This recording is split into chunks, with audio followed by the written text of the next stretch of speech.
आइए देखिए क्या है आज की खबरों में।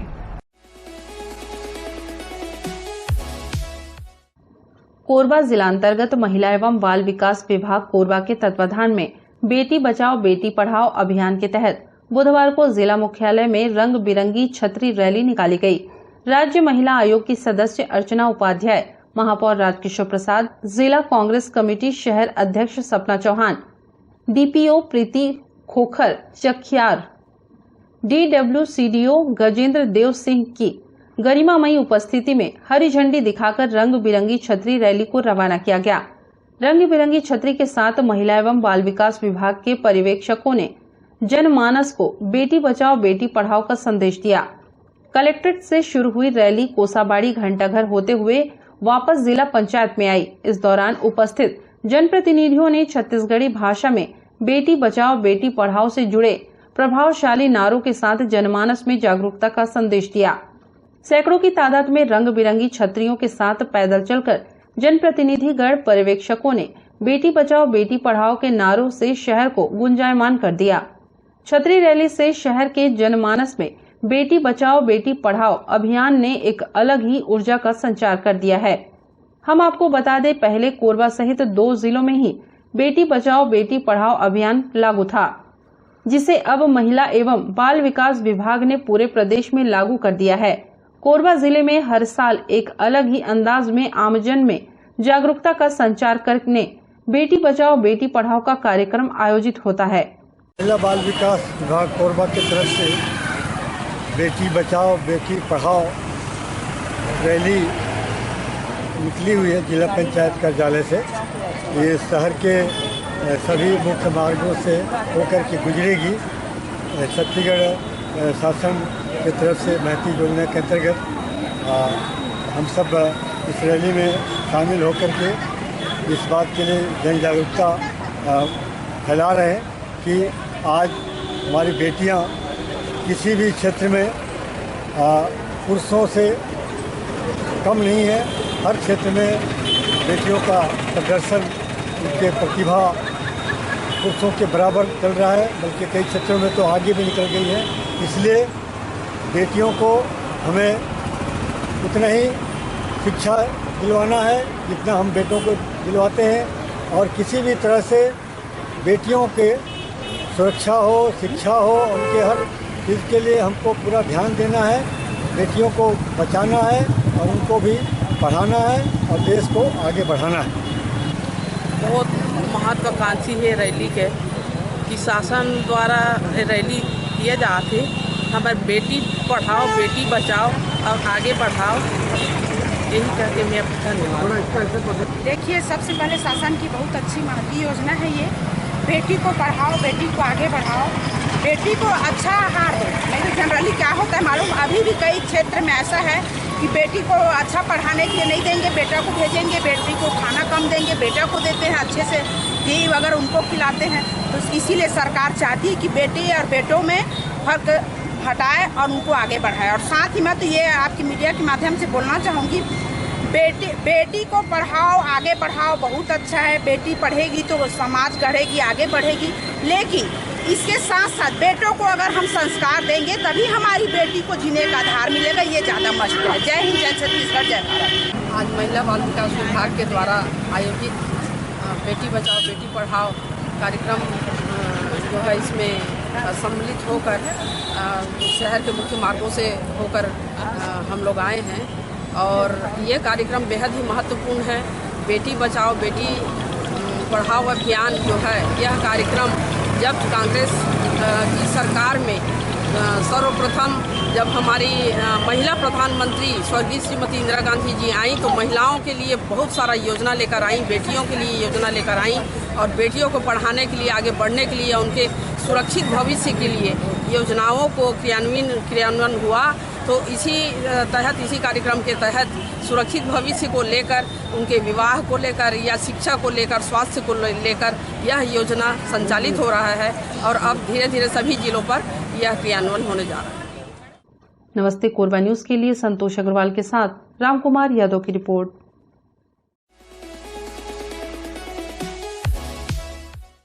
SECL गेवरा परियोजना से प्रभावित ग्राम के भूविस्थापितों ने रोजगार मुआवजा पूर्व में अधिग्रहित जमीन की वापसी सहित अन्य मांगों को लेकर छत्तीसगढ़ किसान सभा और विस्थापित रोजगार एकता संघ के नेतृत्व में गेवरा जीएम कार्यालय का घेराव कर मुख्य द्वार पर धरना प्रदर्शन शुरू कर दिया। आंदोलन की वजह से अधिकारियों कर्मचारियों का कार्यालय में आवागमन बाधित हो गया। इस दौरान प्रबंधन ने वार्ता आयोजित कर आंदोलन को टालने का प्रयास किया, पर वार्ता विफल रही, जिसकी वजह से रात में भी वहां विस्थापितों का धरना शाम करीब 7:30 बजे तक चला। एसईसीएल प्रबंधन होश में आओ, छत्तीसगढ़ किसान सभा जिंदाबाद। छत्तीसगढ़ अभी तो ये अंगड़ाई है, लड़ेंगे और जीतेंगे, लड़ेंगे और जीतेंगे। आवाज दो। प्रत्येक भूस्थित परिवार को रोजगार देना होगा, पुनर्वास गांव को मॉडल गांव बनाना होगा, शासकीय भूमि पर काबिजों को भी मुआवजा और बसावट देना होगा। आज पीड़ित भूस्थापित किसानों की समस्या को लेकर गेवरा जीएम कार्यालय का महाघेराव किया गया है। छत्तीसगढ़ किसान सभा के नेतृत्व में ये महाघेराव भूस्थापित कर रहे हैं। इस आंदोलन में लगभग 30 से ज़्यादा प्रभावित गांव के भूस्थापित किसान शामिल हैं।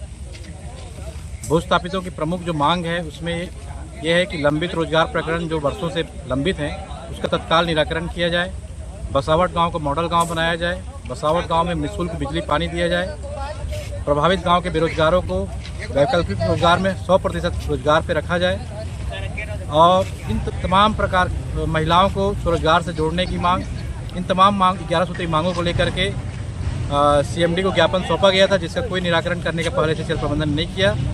भूस्थापितों में काफ़ी आक्रोश था, इसलिए आज यहाँ महाप्रबंधक कार्यालय का घेराव किया गया है और ये घेराव तब तक जारी रहेगा जब तक बिलासपुर के अधिकारी यहाँ ठोस निर्णय के लिए गेवरा कार्यालय नहीं पहुँचेंगे, तब तक ये आंदोलन जारी रहेगा। अब 29 जुलाई को हेडक्वार्टर बिलासपुर में बैठक कर मामले का निराकरण करने का आश्वासन दिया गया है। नमस्ते कोरबा न्यूज के लिए संतोष अग्रवाल के साथ अजय अग्रवाल की रिपोर्ट।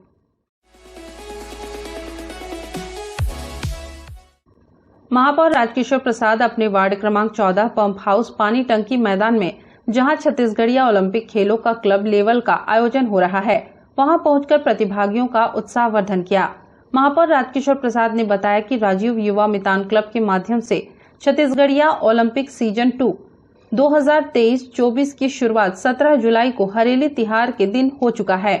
17 जुलाई से 22 जुलाई तक क्लब लेवल की प्रतियोगिताएं चलेगी। उसके बाद जोन स्तर पर खेलों का आयोजन होगा। छत्तीसगढ़ शासन के मुखिया मुख्यमंत्री भूपेश बघेल एवं उनके मंत्रिमंडल के सभी सदस्यों को धन्यवाद देते हुए महापौर ने बताया कि राजीव युवा मितान क्लब के माध्यम से युवाओं को संगठित कर प्रदेश की संस्कृति, छत्तीसगढ़ के पारंपरिक खेल गतिविधियों के संरक्षण संवर्धन के लिए कार्य करने तथा आर्थिक विकास की गतिविधियों में भी प्रभावी ढंग से सहभागिता निभाते हुए गढ़बो नवा छत्तीसगढ़ की मुहिम में साक्षी बनना हम सबका परम कर्तव्य होना चाहिए। उन्होंने बताया कि सीजन 1 में 14 खेलों का आयोजन हुआ था। अब सीजन 2 में कुश्ती एवं रस्सी कूद खेलों को भी शामिल किया है। छत्तीसगढ़िया ओलंपिक में प्रतिभागियों को 3 आयु वर्ग, पहला 18 वर्ष तक, दूसरा 19 से 40 वर्ष तक एवं तीसरा 40 वर्ष से ऊपर वर्गीकृत किया गया है। इस परिकल्पना का उद्देश्य यह है कि सभी वर्ग के प्रतिभागियों को छत्तीसगढ़िया खेलों के प्रति रुचि एवं जागरूकता बढ़ाना एवं खेल प्रतिस्पर्धा को बढ़ावा देने के साथ स्वस्थ जीवन की स्थापना करना है। महापौर प्रसाद ने सभी प्रतिभागियों को बधाई देते हुए उनके उज्जवल भविष्य की कामना की तथा प्रतिभागियों को जिला, संभाग एवं प्रदेश स्तर के प्रतिस्पर्धाओं में जीत हासिल कर अपने क्लब एवं जिले का नाम रोशन करने अपनी शुभकामनाएं व्यक्त की। छत्तीसगढ़िया ओलंपिक सीजन 2 2023-24 ये खेलों का उद्घाटन 17 तारीख को हरली के त्यौहार के दिन से शुरू हुआ है और पिछले वर्ष भी बहुत अच्छे तरह से छत्तीसगढ़िया ओलंपिक का आयोजन हुआ था। पूरे निगम क्षेत्र के सभी वार्डों में 14 प्रकार के खेल इसमें शामिल किए गए थे और इस बार 2 खेल और इसमें शामिल किए गए हैं, रस्सी कूद एवं कुश्ती। तो मैं सबसे पहले हमारे छत्तीसगढ़ शासन के मुखिया मुख्यमंत्री माननीय भूपेश बघेल जी और उनके मंत्रिमंडल के सभी सम्मानित सदस्यों को मैं बहुत बहुत धन्यवाद करता हूं कि छत्तीसगढ़ के पारंपरिक खेलों के प्रति हम सभी छत्तीसगढ़ के वासियों को उसमें आगे रुचि लेकर के उसके प्रति जागरूकता फैलाने और उन पारंपरिक खेलों को आगे जीवंत बनाए रखने के लिए राज्य युवा मितान क्लब के माध्यम से इन खेलों का आयोजन हो रहा है और इसमें बड़ी ही श्रद्धा लगन के साथ इसमें प्रतिस्पर्धी जो है भाग ले रहे हैं, क्योंकि यह खेल सभी आयु वर्ग के लोगों के लिए है। 3 आयु वर्ग के कैटेगरी में इसको खेलों को बांटा गया है।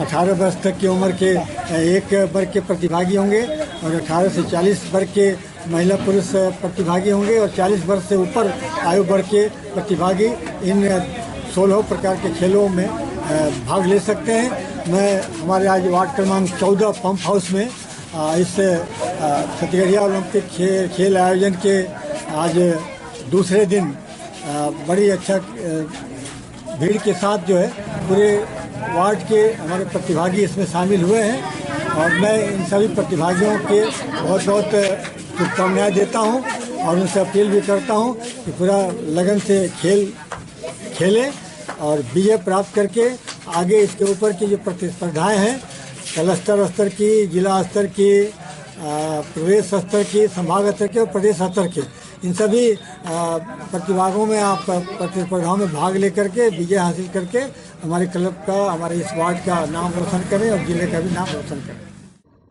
नमस्ते कोरबा न्यूज के लिए अजय अग्रवाल के साथ ममता साहू की रिपोर्ट।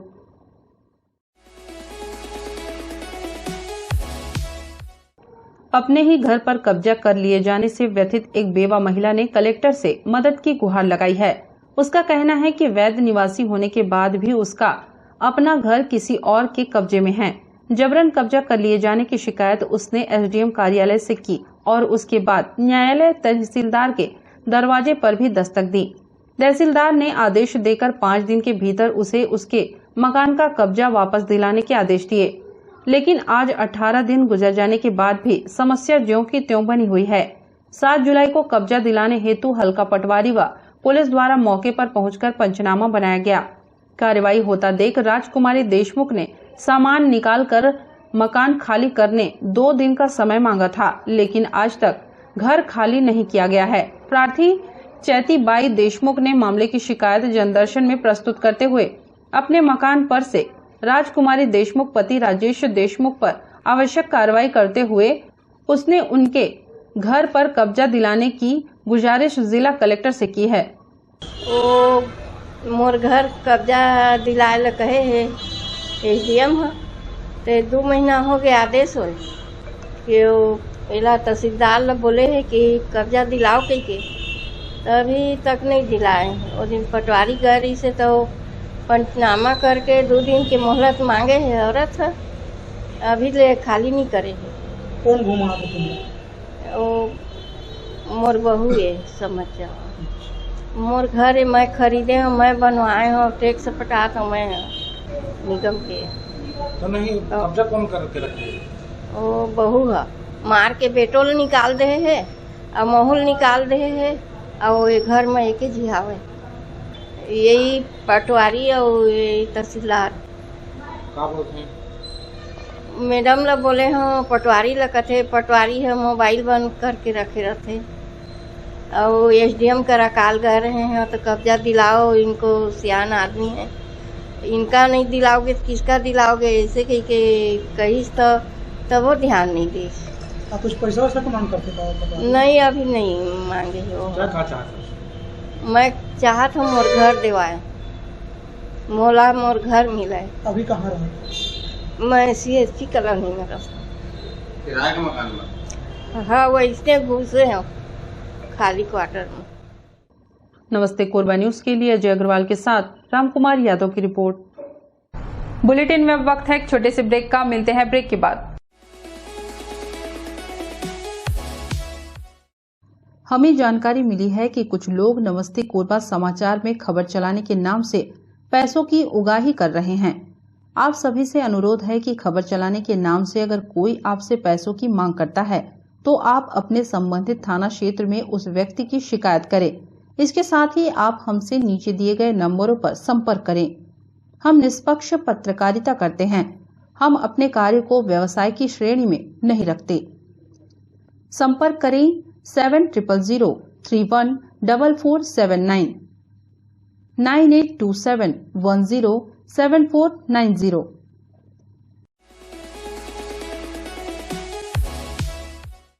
कोरबा जिला पहाड़ी कोरबा आदिवासियों के नाम से पहचाना जाता है। राष्ट्रपति के दत्तक पुत्र कहलाने वाले पहाड़ी कोरबा आदिवासी, जिन्हें सरकारी सुविधाएं प्रमुखता से मिलनी चाहिए, परंतु कोरबा जिला में सरकारी तंत्र की उदासीनता के चलते एक पहाड़ी कोरबा आदिवासी युवती पिछले 1 साल से नौकरी की तलाश के लिए दर दर भटक रही है। राज्य सरकार द्वारा पहाड़ी कोरबा आदिवासियों को 5वीं एवं 8वीं उत्तीर्ण होने पर भी सरकारी नौकरी दी जा रही है। वहीं यह पहाड़ी कोरबा जनजाति की सबसे ज्यादा पढ़ी लिखी MA पास युवती, जो पिछले साल जन चौपाल में जिला कलेक्टर को रोजगार के लिए आवेदन दिया था, जिस पर कलेक्टर ने सहायक आयुक्त माया वॉरियर को तत्काल युवती को रोजगार देने के निर्देश दिए थे, परंतु 1 साल पश्चात भी युवती रोजगार के लिए भटक रही है। युवती ने बताया कि राज्य सरकार ने पहाड़ी कोरबा आदिवासियों के लिए अनेकों योजनाएं लागू की हैं, परंतु धरातल पर स्थिति कुछ और रहती है। अपने समाज में सबसे ज्यादा पढ़े लिखे होने के बाद भी मुझे नौकरी न मिलना इसका एक उदाहरण है। कलेक्ट्रेट आई हूँ। मेरा ये समस्या है कि क्या बोलते हैं, रोजगार के लिए मैं पहाड़ी कोरबा मतलब कोरबा जनजाति का कोरबा जिला में मेरा हाईएस्ट आया है। परियोजना कार्य में हम लोग का नाम नहीं है ग्राम का, इस वजह से दिक्कत हो रहे बोल रहे हैं। बाकी क्या बोलते हैं, बाकी गांव का 5वीं 8वीं उन लोग का लग रहा है जॉब, और मैं इतना हाईएस्ट पढ़ी लिखी हूँ, इतना सबसे ज्यादा नंबर है तो भी नहीं लग रहा है। इस वजह से मैं आई हूँ रोजगार के लिए। कहाँ तक पढ़ी हैं और कहाँ पढ़ाई? जी, मैं मिनी माता गर्ल्स कॉलेज में रेगुलर थी, स्टूडेंट थी। अभी मेरा 2022 में कंप्लीट हुआ। MA हिंदी साहित्य में हाईएस्ट मेरा ही गया है 82%। पहले भी आप जी हाँ, फिर आई थी यहाँ और जॉब के लिए अप्लाई की, मतलब आवेदन दी थी, और अभी UGC नेट का भी एग्जाम दी हूँ। क्या बोला 20 जून को जब आई, उसके बाद बोले सर देखे तो बोलते हैं कि पूरे सभा कक्ष में बोले कि मैम सर ये इसका ना पहाड़ी कोरबा जो जनजाति की है, ये लड़की सबसे कोरबा जिला में हाईएस्ट पढ़ी लिखी है, सबसे ज्यादा पढ़ी लिखी है, क्लास में भी हाईएस्ट इसका है, कुछ अच्छा जॉब दो, ऐसे बोले उस टाइम। जी बोल दिए, उसके बाद फिर कुछ नहीं हुआ। अभी कितने सालों से आप चक्कर लगा रही हैं? जी अभी आप कितने सालों से चक्कर लगा रही हैं? अभी तो दिसंबर, उससे पहले ही मैं वो की थी, आई थी जून टाइम में, 1 साल हो गया मतलब। तो उस टाइम दी थी, मतलब 3rd सेमेस्टर में थी, रिजल्ट 4th सेमेस्टर का नहीं आया था रिजल्ट, उस टाइम भी आई थी। बोले कि कलेक्टर साहब ही बोले कि मैम ये सबसे ज़्यादा पढ़ी लिखी है पहाड़ी कोरबा जनजाति में, कोरबा जिला में हाईएस्ट यही पढ़ी लिखी है, ऐसे बोले कि इसको अच्छा जॉब दो, ऐसे बोले। फिर उसके बाद कुछ सुनवाई तो नहीं हुआ। अभी काम कहाँ पे अटका हुआ है, आपको क्या लगता है? यहाँ विभाग अब जी बोल रहे हैं कि परियोजना का भी में आपका नाम नहीं जुड़ा है, आपका गांव का नाम नहीं जुड़ा है, तो उसके लिए भी मैं आवेदन अभी दी हूँ कि परियोजना का भी में हम लोग का गांव नहीं जुड़ा है, इस वजह से प्रॉब्लम हो रहा है। तो बाकी जगह के 8वीं 5वीं पढ़े हैं उन लोग का जॉब लग जा रहा है, और मैं इतना हाईएस्ट पढ़ी लिखी हूँ, इतना क्लास में हाईएस्ट टॉप की हूँ, तो भी जॉब नहीं लग रहा है। एक तो मजदूरी करके मम्मी पापा लोग पढ़ाए लिखाए हैं, तो अभी जॉब के लिए इधर उधर भटक रही हूँ। अभी आप कलेक्टेड आए, अभी कुछ आशा जगी आपको, क्या जवाब दिया? आवेदन तो दी हूँ, तो बोले एक सर थे वो भी बोले कि सर मतलब इसका सुनवाई कैसे नहीं हो रहा है, बोले कि इतना पढ़ी लिखी है, इसका तो होना चाहिए ना, बाकी लोग का नहीं हो रहा है। तो बोले कि परियोजना का भी में ही दिक्कत हो रहा है सर, नाम नहीं जुड़ा है, तो उसके लिए भी मैं आवेदन दे दी हूँ, अब होता है कि नहीं क्या पता। नमस्ते कोरबा न्यूज के लिए अजय अग्रवाल के साथ रामकुमार यादव की रिपोर्ट।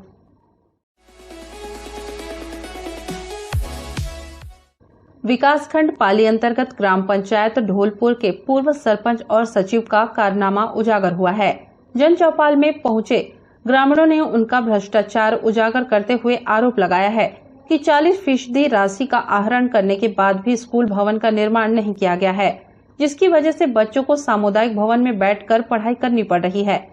ग्राम पंचायत ढोलपुर में शासकीय प्राथमिक शाला कक्षा 5वीं तक संचालित है, जहां नया भवन के लिए स्वीकृति विगत 4 वर्ष पूर्व सरपंच सचिव के कार्यकाल में हुआ है, जिसकी 40% राशि को सरपंच सचिव के द्वारा आहरण कर लिया गया है और स्थल में कोई निर्माण कार्य नहीं हुआ है, जिससे उक्त शाला में अध्ययनरत छात्र छात्राओं को बैठकर विद्या अध्ययन करने में काफी परेशानी हो रही है। बड़ी मुश्किल से सामुदायिक भवन में 5 कक्षाओं का संचालन किया जा रहा है। इस संबंध में ग्रामवासियों के द्वारा कई बार आवेदन पत्र लिखा जा चुका है, परंतु आगे की कार्रवाई नहीं होने से स्थिति ज्यों की त्यों है। न तो भवन बन रहा है और न ही जांच उपरांत कार्यवाही हो रहा है। मामले में जांच अधिकारी पाली 25 मई 2022 को आए थे, परंतु जांच अधिकारी के प्रतिवेदन के आधार पर आज 1 वर्ष बीत जाने के बावजूद भी कार्रवाई अपेक्षित है। ग्रामीणों ने गांव में तत्काल शाला भवन बनाने की मांग कलेक्टर से की है। यह 2017-18 के स्वीकृति है, गिरीश के सचिव कार्यकाल में है स्वीकृत हुए है तत्कालीन सचिव। आज तक मतलब नहीं बने है, तो हमारे 5वां बार कलेक्टर ऑफिस साथ कतका पैसा स्वीकृत हो रही से 9.5-10 लाख में स्वीकृत हुए है। 9.5-10 लाख निकाल डाले हैं 4 लाख 80,000। और काम कहाँ शुरू हुए? कुछ नहीं हुए भैया। कहाँ पढ़ा? वो कौन समाज के सामुदायिक भवन में एक क्रम में पढ़ा थे। अब तत्काल बने का था साहब, अब लेकर मन के नहीं, भविष्य के सवाल है। नमस्ते कोरबा न्यूज के लिए संतोष अग्रवाल के साथ रामकुमार यादव की रिपोर्ट।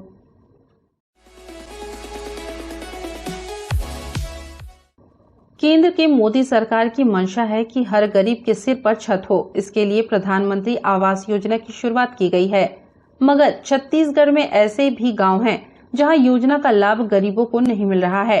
कोरबा जिला के ग्राम सरायपाली के ग्रामीण भी पीएम की महत्वाकांक्षी योजना से वंचित हैं। उन्होंने कलेक्टर जन चौपाल में पहुंचकर प्रधानमंत्री आवास के तहत मकान बनाने की मांग की है। तहसील बरपाली के ग्राम पंचायत खरवानी अंतर्गत सरायपाली के दर्जनों ग्रामीण जन चौपाल में प्रधानमंत्री आवास की मांग लेकर पहुंचे थे। उनका कहना है कि ग्रामवासी प्रधानमंत्री आवास योजना के अंतर्गत योजना का लाभ प्राप्त करते हुए आवास निर्माण कराना चाहते हैं। इसके लिए शासन की जो भी नियम एवं शर्तें होंगी वह उन्हें स्वीकार्य होंगी। ग्रामीण विगत कई वर्षों से रोजी मजदूरी करते हुए गरीबी रेखा के नीचे अपना जीवन यापन करते आ रहे हैं। उनके पास वर्तमान में किसी प्रकार का कोई पक्का आवास मकान नहीं है। इसके विपरीत आज पर्यटन तक उन्हें शासकीय योजनाओं के अंतर्गत आवासीय परियोजन हेतु कोई लाभ प्राप्त नहीं हुआ है। उन्होंने कलेक्टर से मांग की है कि प्रधानमंत्री आवास योजना के अंतर्गत आवास निर्माण अथवा आवास निर्माण हेतु राशि प्रदान किया जाए। आज ग्राम पंचायत खरवानी का आश्रित ग्राम है सरायपाली, वहां से आए हुए हैं और प्रधानमंत्री आवास का समस्या लेकर के जन दर्शन में पहुंचे हैं। कितने लोग का समस्या, कितने लोग को नहीं बन पाया अभी तक? गांव में लगभग 200-300 जो घर हैं उसमें से मुश्किल से 5 या 6 लोगों को ही आवास बन रहा है, बाकी लोग आवास से वंचित हैं। और प्राय तौर पे गांव में जो है ज्यादातर कच्चा मकान है, जिसके चलते अभी बरसात के टाइम में बहुत ज्यादा परेशानियों का सामना करना पड़ रहा है। इसलिए प्रधानमंत्री आवास जितनी जल्दी हो सके उतनी जल्दी स्वीकृति प्रदान करने की ये समस्या लेके आज जन दर्शन में पहुंचे हैं। वहाँ के जो सरपंच है और भी जो सदस्य है उन लोगों से बात करने पर क्या बोला करते हैं? सरपंच बात किए हैं तो सरपंच बोले हैं कि अभी सूची में क्या बोलते हैं, प्रतीक्षा सूची में नाम है, बाद में आएगा, ऐसा बोले। कब से इस तरह का घुमाया, कब से घुमाया है? तकरीबन एक बार और इन लोग आवेदन दे चुके हैं, लेकिन अभी तक उस आवेदन पे कोई सुनवाई नहीं हुआ था। आज फिर जन दर्शन में आवेदन दिए हैं तो सर ने आश्वासन दिया है कि हम पात्र की सूची देख करके इनको जो है इस योजना का लाभ दिलवाएंगे। हमार इंदिरावास के ना ककरो नहीं निकले है, तेकर ना समाधान लेके आ रहनी है। फॉर्म भर रहा तुमने? बहुत बार भर डाले हैं फॉर्म, लेकिन कोई सुनवाई नहीं हो है। कतेक जन के इंदिरावास निकले हो, कतेक जन के निकले? कम जन के निकले है, बहुत जन के बच्चे हैं, ज्यादा जन के हैं। 4-5 जन के निकले है का? हाँ। क्या जन के निकले? 6-7 जन हो ही अभी लगभग निकले थे मन के। हाँ। तो वहाँ के जो सदस्य है या सरपंच है उनसे बात करता तो क्या बोलते वह? सूची में नाम है कथे, कभी कभी कथे नहीं है नाम कथे। अभी एग्जैक्ट नाम नहीं बताते कि है कि नहीं तो नहीं। अभी आए हैं ना तो वन बोली से कि अभी तुमन के सूची में नाम है के बोली से यहाँ आले हन तेकर बाद फोन में बात सरपंच फोन करे से का तुम मतलब हाँ सूची में नाम है सबके नहीं है लेकिन है आधा जन के नाम के बोली से बाकी जिनके नाम नहीं तेला फिर कैसे करेगा नहीं पूछा तुम होगा अब समाधान लेके हम अभी यहाँ आए हैं। नमस्ते कोरबा न्यूज के लिए अजय अग्रवाल के साथ रामकुमार यादव की रिपोर्ट। न्यूज के इस बुलेटिन में बस इतना ही। न्यूज अपडेट के लिए जुड़े रहें हमारे YouTube channel, Facebook, Telegram, Instagram, Twitter को सब्सक्राइब, लाइक, कमेंट करना ना भूलें। नमस्कार।